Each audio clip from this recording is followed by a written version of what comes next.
Aquí tenim un mapa de Catalunya de comarques amb el qual podrem fer els nostres trencaclosques i els nostres murals.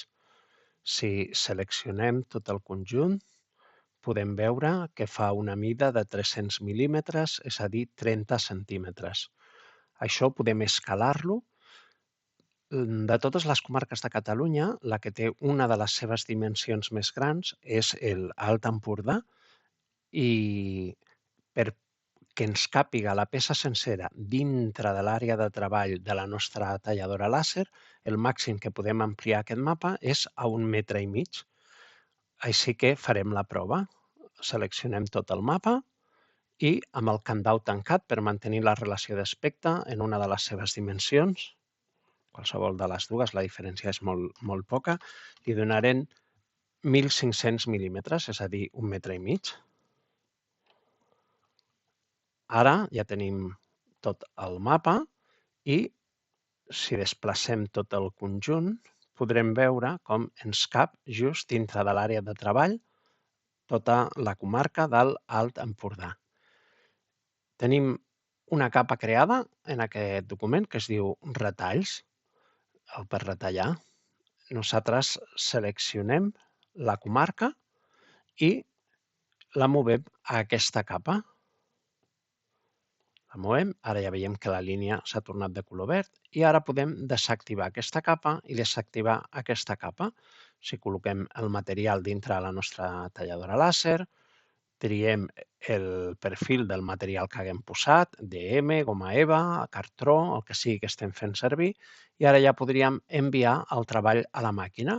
Ens retallaria aquesta silueta i un cop que haguéssim acabat, podríem tornar a activar les altres capes, seleccionar de nou la comarca, posar-la de nou a la capa de comarques i seleccionar, ara per exemple, el Gironès o el Baix Empordà, no l'he aconseguit seleccionar. Hem de fer clic sobre la línia de la comarca i veiem que pot costar una mica, però ja ho tenim. Ara aquí li donem retalls, desactivem les altres capes i ara, per exemple, si la desplaço, ja la desquadraré del mapa, però no és cap problema. La posem aquí, retallaríem, enviaríem el treball a la màquina, la podríem moure aquí fora mateix, tornar-la a col·locar en la capa comarques i ara la tenim fora de lloc. De fet, fins i tot ens pot ajudar el fet d'anar apartant totes les que ja hem fet. Podria ser una bona manera. Si faig control A, ho selecciono tot. Ara deseleccionaré aquestes dues i totes aquestes me les posaré en aquest costat. I ara puc anar seleccionant una amb una, posant-les aquí i traient. Veureu que ens podem trobar amb que a aquesta zona d'aquí no puguem accedir. Hi ha alguna zona que ens queda fora, però si fem control A, ho seleccionem tot. I ara, control A, i ara podem desplaçar el conjunt. Serà la nostra manera d'accedir a les coses que ens hagin quedat fora de la nostra visió, perquè aquesta aplicació no ens permet navegar per tota l'àrea de treball, té uns límits. També veieu que, per exemple, si seleccionem el Solsonès i l'apartem, a veure, posarem aquí al costat perquè el podeu veure, doncs aquí tenim un forat perquè aquest trosset correspon al Berguedà. I també podem veure que aquí tenim com una petita illa perquè aquest trosset dintre de la comarca del Bages correspon a la comarca del Solsonès.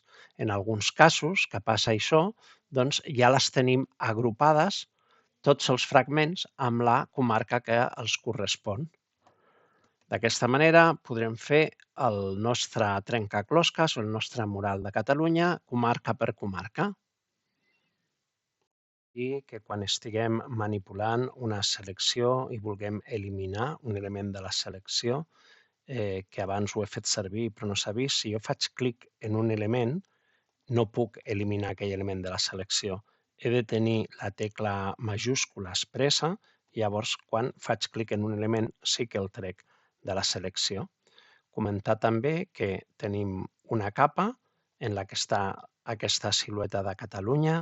Si seleccionem i desmuntem, podrem tenir per separat Andorra, la podríem treure si no volem representar-la, i també fer notar que aquestes comarques estan retallades deixant una mica de marge entre elles i que en la descripció del vídeo tindreu l'arxiu SVG original i també, a part de l'arxiu SVG amb les comarques, que cada element té el nom de la comarca, hi haurà també aquest arxiu que es diu Mapa de Catalunya sense illes, en el que hem eliminat aquests trossets d'una comarca que hi ha dintre d'una altra en cas de que vulguem un mapa més simple.